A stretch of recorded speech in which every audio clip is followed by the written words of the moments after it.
Welcome to the Great Detectives of Old Time Radio from Boise, Idaho. This is your host, Adam Graham.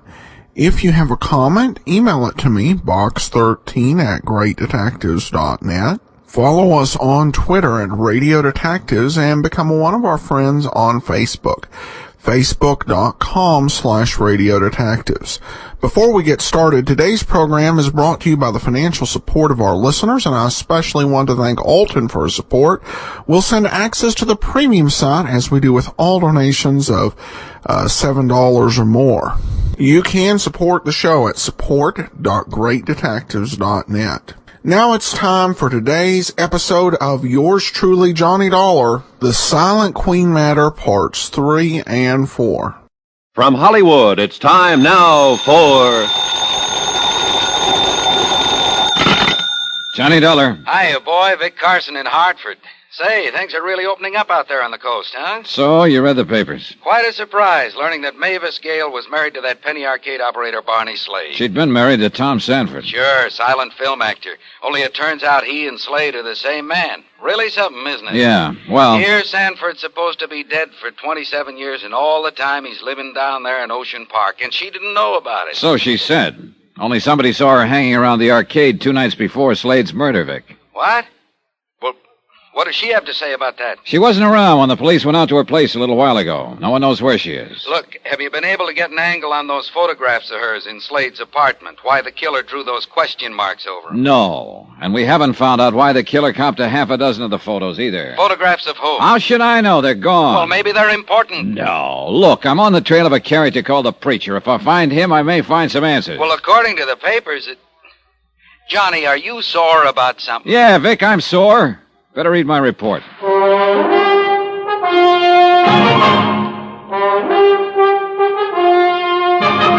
Tonight, and every weekday night, Bob Bailey in the transcribed adventures of the man with the action-packed expense account, America's fabulous freelance insurance investigator. Yours truly, Johnny Dollar.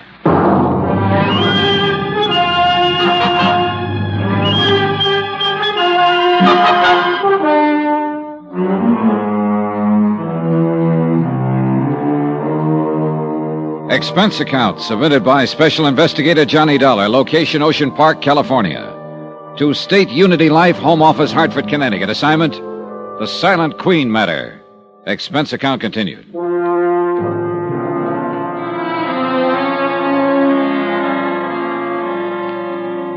Item 9, 55 cents, 1 scotch and soda at a local pub. This was right after I talked with you, Vic. Yeah, I guess I was a little sore.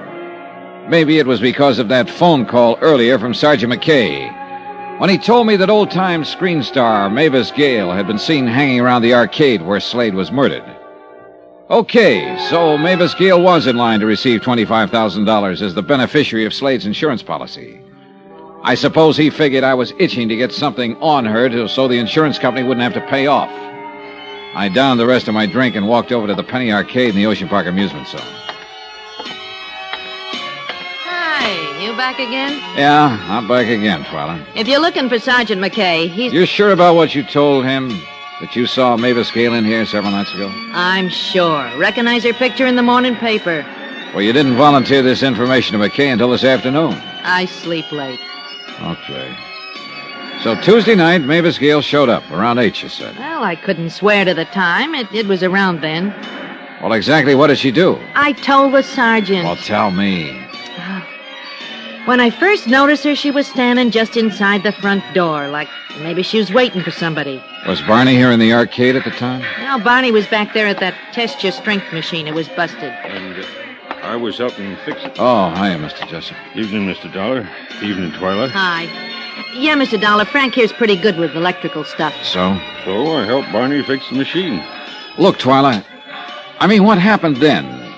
What did Mavis do? Well, she waited around another 10 minutes maybe and then beat it. Did Barney see her? Did he, Frank? You mean Mavis Gale was in here the night he was fixing the machines? So Twyla says. Do you think he noticed her, Mr. Jessup? Kind of hard for me to say, Mr. Dollar. We was both pretty busy fooling with that machine. I didn't notice her, that's for sure. Look, Mr. Dollar, don't you believe I saw this Gale Dane here? You need half a dozen witnesses. Okay, Twyla, don't get excited. Twyla, what I come in for, me and Gus are going to drive over to the mortuary, spend a little time with Barney. I know you were there. Oh, yeah, sure. Sure, I'd like to go again, Frank. I'll get one of the boys to take over the change booth for an hour or so. Thanks. And be around 8. Well, I'll see you around. Just a minute, Mr. Jessup. I'd like to ask the two of you something. Sure, go ahead. I've got a list of names here. Barney may have mentioned any one of them to you. Now, stop me if he did. Milo Martin, George Sheldon, Jarvis Pocket. Stop. Huh? Yeah, Sergeant McKay already asked us about that fella called the Preacher, too. We've never heard of him. Okay, thanks.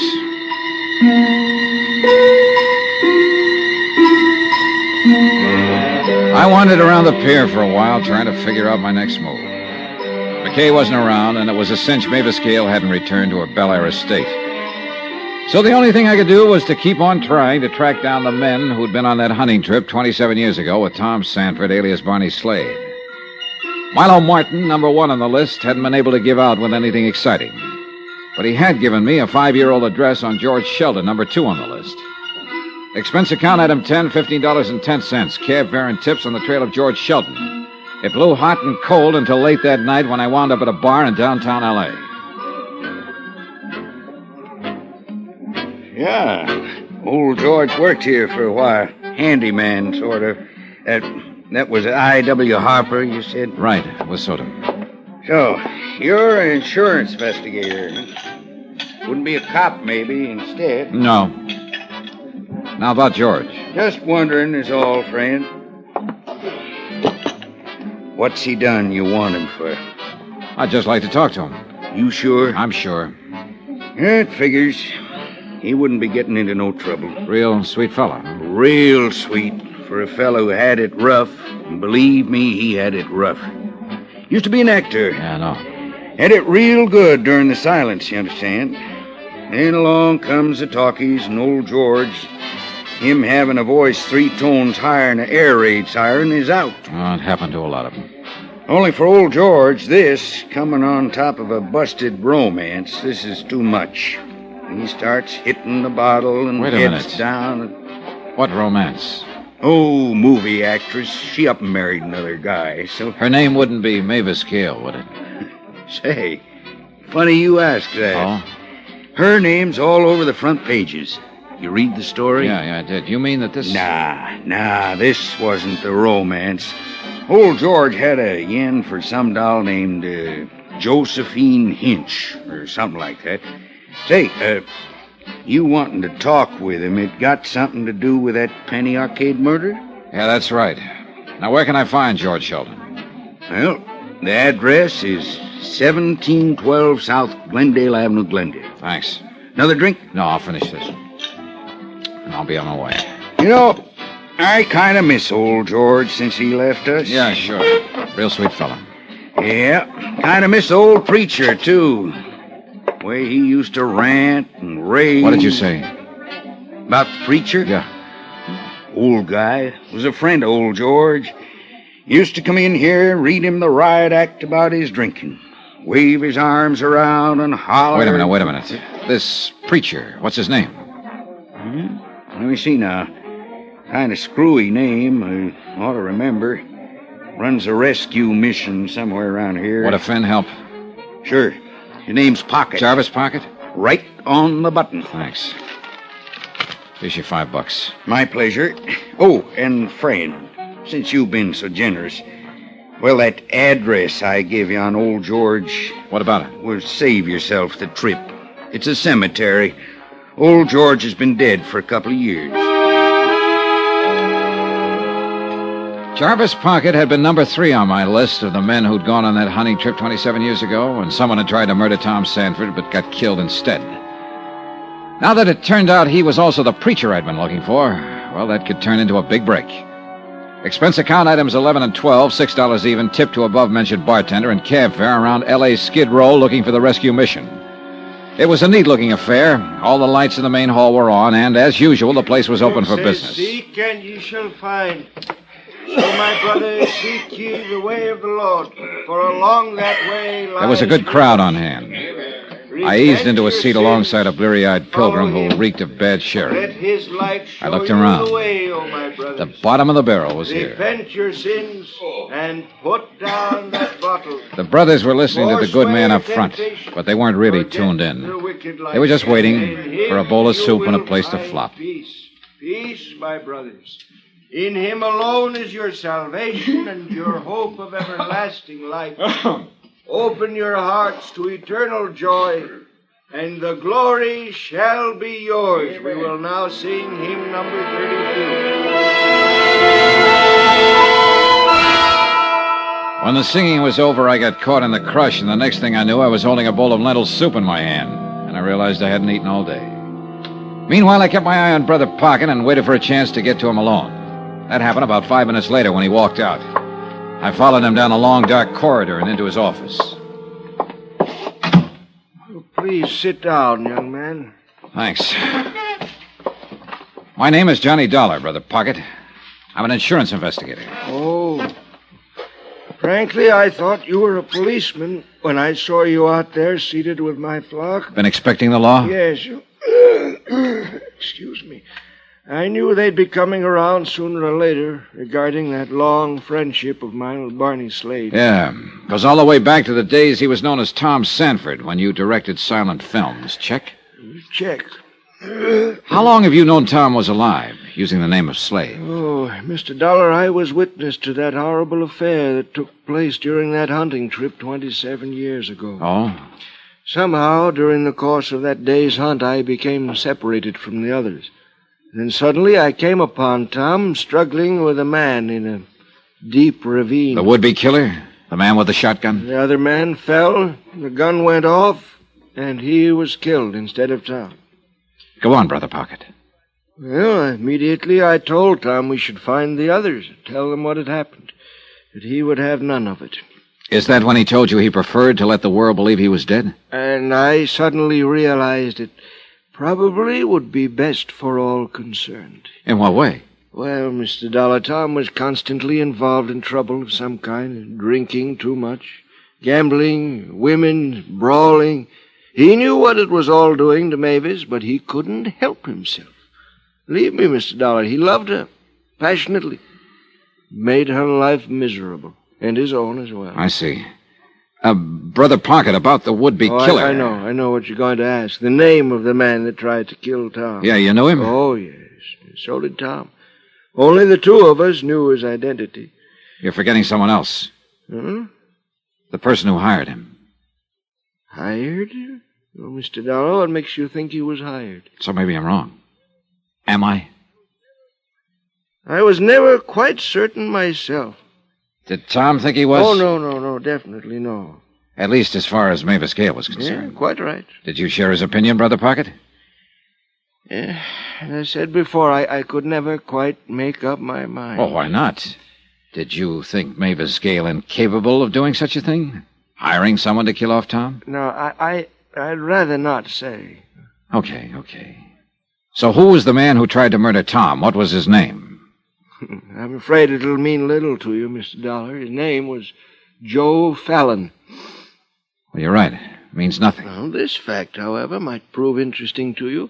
Joe Fallon, at one time, had been Mavis Gale's personal chauffeur.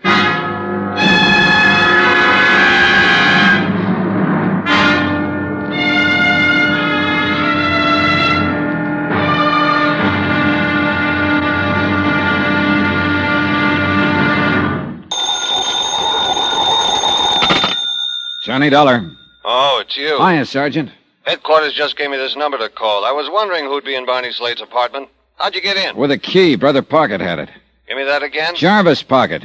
He's one of the men on that hunting trip with Tom Sanford 27 years ago. He's here with me now. How'd he get it, the key? Barney had given it to him a few years back. He's known all along that Barney Slade and Tom Sanford were one and the same.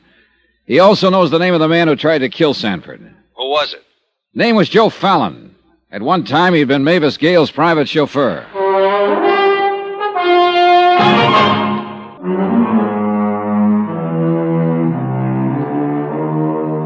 Expense account submitted by Special Investigator Johnny Dollar, location Ocean Park, California.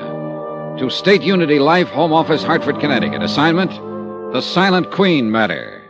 Expense account continued.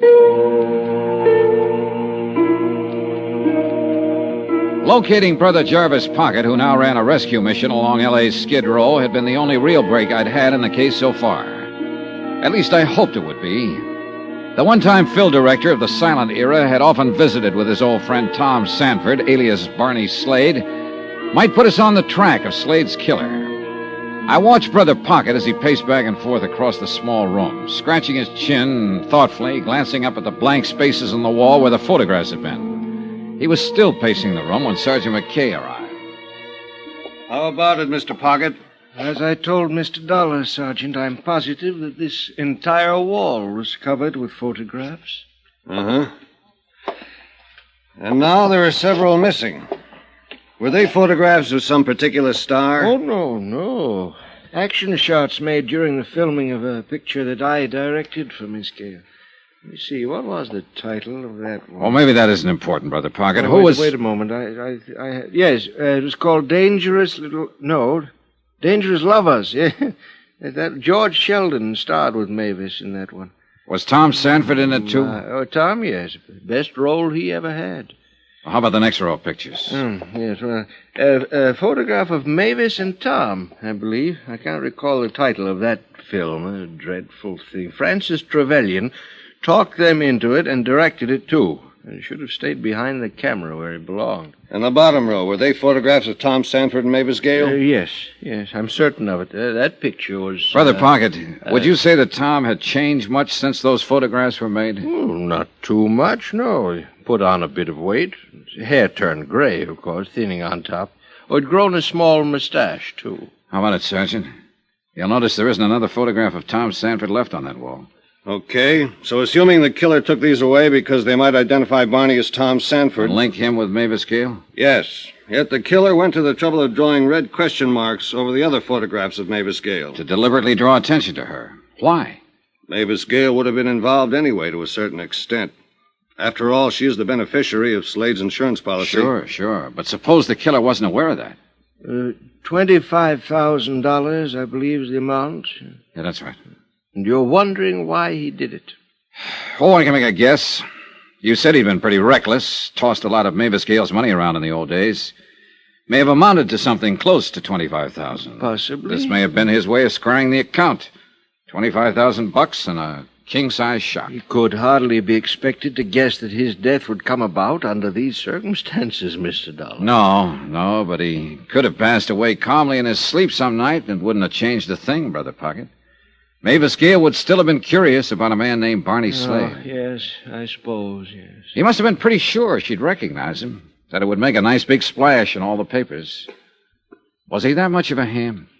Tom, I'm afraid so. He couldn't have loved Mavis Gale very much. Mr. Dollar, right to the last, yes. Still, he couldn't resist the magnificent gesture, the big payoff, returning her $25,000. You know something, Dollar? Now you sound like you're on her side. Yeah. Well, gentlemen, if that's all that you want me for, I think I'd best be getting back to my quarters at the mission. The flock may be getting a little restless, huh? You know how it is. There are times that one of the brothers will sneak a bottle of sherry into the dormitory, and things become quite gay. Sure, Mr. Pocket. You can run along, and thanks. Well, good night, gentlemen. Good night. Well, Sergeant, what's the next move? What about this Joe Fallon? You said he'd been Mavis Gale's chauffeur at one time. Yeah. Pocket saw the whole thing. The attempt to kill Tom Sanford 27 years ago. Fallon and Sanford were struggling. A shot went off, and Fallon got it full in the face. Sanford then decided to play dead. Yep. But ever since then, Sanford was hiding out down here under the name of Barney Slade. That is, until somebody caught up to him, caught on to it 3 nights ago, and killed him. Big question still remains, who? Come on, let's get out of here. I'll get it. Yeah? Uh-huh. Right, I got it. That was headquarters. They just got a call from Francis Trevelyan. Trevelyan? He was one of the men on that hunting trip, along with Pocket and the others. Yeah. Seems Mavis Gale just heard we've been wanting to ask her some questions. She wants us to come right over. She's at Trevelyan's beach house in Malibu. The beach house turned out to be one of those super modern jobs, low, sprawling, with a lot of glass and flagstone. The butler allowed us through the front door, and after a nice little stroll, we finally arrived at the den, a 50-footer at least, with a bar at one end. Mavis and a tall, distinguished-looking gentleman were at the other. Evening, Miss Gale. Good evening, Sergeant. I'm terribly sorry about all this. I didn't know you wanted to talk with me. I should have left word at the house, I suppose, but I was so upset, anxious to get away. I understand. Oh, this is Francis Trevelyan, Sergeant McKay, and Mr. Dollar. We met at the funeral home. Oh, yes, I remember. Do sit down, gentlemen. May I offer you a drink? No thanks, Mr. Trevelyan. Now, Miss Gale. Yes. When I first informed you of Barney Slade's death at the Penny Arcade at Ocean Park, you told me you never met the man. That's right. I had no way of knowing it was Tom. Not until last night when I went to the mortuary. Had you ever been in or near the Penny Arcade at any time, Miss Gale, previous to the murder? Yes. 2 nights before. Why didn't you mention this to me when I spoke with you before? I don't know. I was frightened. A man named Barney Slade had been murdered. The killer had drawn question marks on my photographs in the dead man's apartment. Were you afraid to tell me because it would involve you deeper? Yes. I think that was the purpose of the phone call, Sergeant. What phone call? That evening, shortly after 6, I received a call from a man. He wouldn't identify himself. He said that a very dear, very old friend of mine was in trouble and needed my help. He instructed you to go to the arcade in Ocean Park? I was to be there by 8 o'clock, and this old friend was to make himself known to me. So you went. Did you see anyone? No one that I recognized. Miss Gale, does the name Joe Fallon mean anything to you? Fallon? Why do you ask that? Just a moment, Mr. Trevelyan. Why, yes. Joe was my chauffeur. Many, many years ago. And when did you discharge him? Shortly after my marriage to Tom. Did he tell you to get rid of Fallon? Yes. Yes, he didn't like Joe. Mr. Dollar, may I ask you why you're questioning Miss Gale about Joe Fallon? Because we just found out he's the man who tried to murder Tom Sanford 27 years ago. What? You mean he was the man killed? The man we all thought was Tom. That's right. Was Joe Fallon in love with you? Now, see here. Better answer. Was he, Miss Gale? I don't know. What are you two driving at, Sergeant? I insist on knowing. And I'd like to know why you jumped when I first mentioned Joe Fallon's name, Mr. Trevelyan. All right, I'll tell you. You see, I'd quite forgotten about him. It was only when you asked Miss Gale that it suddenly dawned on me who he was, and it startled me, because his name had been brought to my attention only some 24 hours ago. Oh? A phone call. A man who said he was in partnership with Joe Fallon. They had a business deal to talk over with me. And? Well, I simply told him that I wasn't interested. I was in the midst of my most important production, and I just couldn't be bothered. Did you receive a similar call, Miss Gale? I know. You know, Sergeant, I'll give you odds it's the same one who called Miss Gale before the murder to get her down to the Penny Arcade. But I don't understand. Why? Who is the man? When we find that out, Miss Gale, we'll have the killer.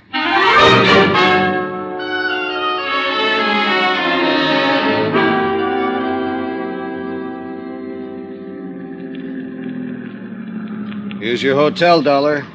Oh, yeah, right, thanks. Been a long day, hasn't it? Sure has. We haven't made much progress. At least Brother Pocket was some help. Uh-huh. Cigarette? Yeah, thanks. Yeah, Pocket gave us a couple of answers. We could sure use a lot more. Thanks. You know, Sergeant, that bit about the photographs still bothers me. Why would the killer first try to hide the link between Mavis Gale and Tom Sanford, and then deliberately draw attention to her? You think someone beside the killer could have made those question marks on her photographs? Could be. Okay. For instance, Who discovered the body? Twyla James. Okay. You mean she walks in, discovers the body, picks up red crayon, does the art job? Why? Well, look, I just make these things up. I don't explain them. You're off the beam on this one, Johnny. When we got to Barney's place, she was shaking like a ship without a rudder. Nah, she was scared silly. Uh-huh. I'd still like to ask her about it, though. Better get some sleep, Dollar. I guess. Thanks for the lift, Sergeant. Night. Yeah, the sergeant was probably right about Twyla. But I sauntered on down to the amusement zone anyway. It was late and the place was folding up. There was a nice warm breeze blowing in from the sea and the night was calm. So I continued along the ocean front, crossed over into Venice, and kept right on going. The old canals and the bridges looked more sad and forlorn than ever in the pale moonlight, with the sea in the background adding its lonely rhythm of sound. The shot had come from somewhere over by the canals. Then I saw the man on the bridge, staggering, weaving like a drunk. I headed toward him on the double, but before I could reach him, he stumbled and fell on his face. Here. Let's see how... Pocket. There. Back there. Pocket. This is Dollar. Johnny Dollar. There. Over there. He kept pointing across the canal, and then I saw the figure slinking away. I took after him. I scrambled across the bridge, and then along the canal. And then I lost him. I pulled up on the bank of the canal, looking around. Listen. Nothing. Then, suddenly, something. Footsteps behind me. But I heard them a second too late. Oh!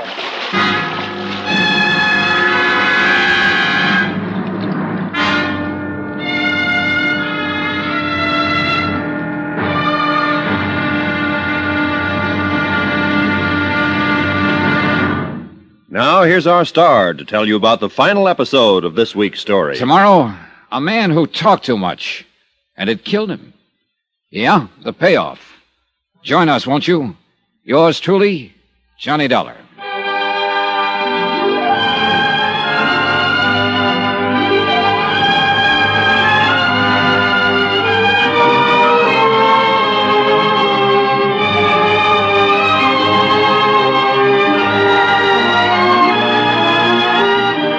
Yours truly, Johnny Dollar, starring Bob Bailey, is transcribed in Hollywood. Written by Adrian Jean Doe, it is produced and directed by Jack Johnstone. Be sure to join us tomorrow night, same time and station, for the next exciting episode of Yours truly, Johnny Dollar. Roy Rowan speaking.